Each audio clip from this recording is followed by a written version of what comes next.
I'm gonna be getting into my current controller settings. I do use a scuff controller, use code JOEWO, but this is gonna be specific some things for you. Now, I know a lot of people ask me for my specific settings, and I'm currently on 7.7 sensitivity on 120 FOV. Now, 120 FOV means I am seeing more of the map, so 7.7 sensitivity may look faster for me than it does for you. If you're on 80 FOV or if you're on 100 FOV, it may look faster than if you were on 7.7, just because I'm seeing more of the map, which makes it seem like my screen is turning faster.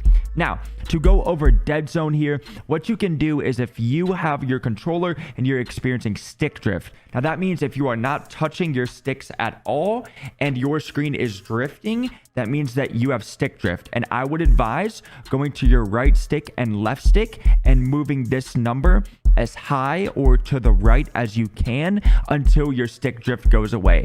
Now, dead zone is personal for your controller, so do not copy my dead zone settings because they're personal for my controller. Usually around 0.03 to about 0.1 is normal. So a few more settings I'm going to be going over real quick. If you are on controller or even mouse and keyboard, this can really help you.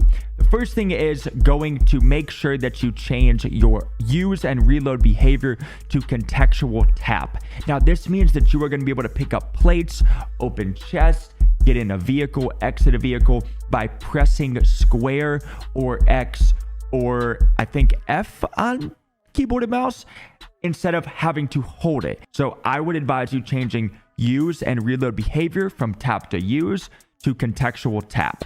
So the next setting that is absolutely crucial that you guys need to change is under armor plate behavior. It is going to be standard on apply 1. That means that if you are in a fight and you go to plate up and hold triangle, it's only going to put on one plate and then stop. And then you have to press triangle again to put on a second plate and then triangle again to put on the third plate. Instead, if you change this to apply all, as long as you are plating up and not being shot at or touching your triangle button, it will keep applying plates without you having to press it 3 times. Now, this can be very useful as you're going through buildings. You can close doors behind you because you did change your use and reload to contextual tap. You guys have probably seen me run through buildings and close doors while I'm plating up and all that. That is because I have armor plate behavior on apply all, so I don't have to make sure that I'm pressing triangle every single time to plate, but it's plating on its own over and over and over. And then as I'm running through buildings, I can close doors behind me and all that jazz because I have on these 2 specific settings. And then to close out the settings tab here on our movement, if you guys have watched my movement guide, you guys will know. If you guys haven't, definitely check that out.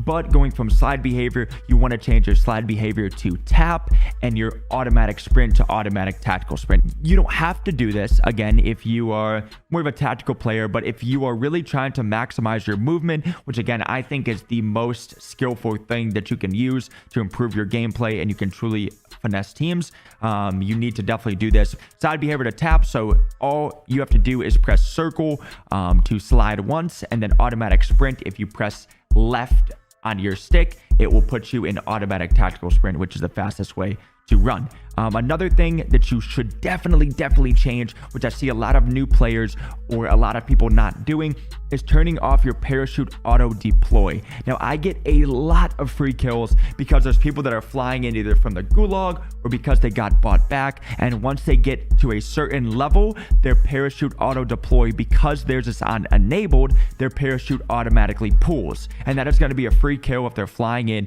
you can just beam them from the sky. If you turn this off, mind you, you are going to have to pull it on your own now, but you will then be able to get closer to the ground and fly closer and not get shot out of the sky. Like I said, I've gotten so many kills because people are just flying in and their parachute auto deploy setting is on, it pulls, and then I get a free beam and they die because this setting is on.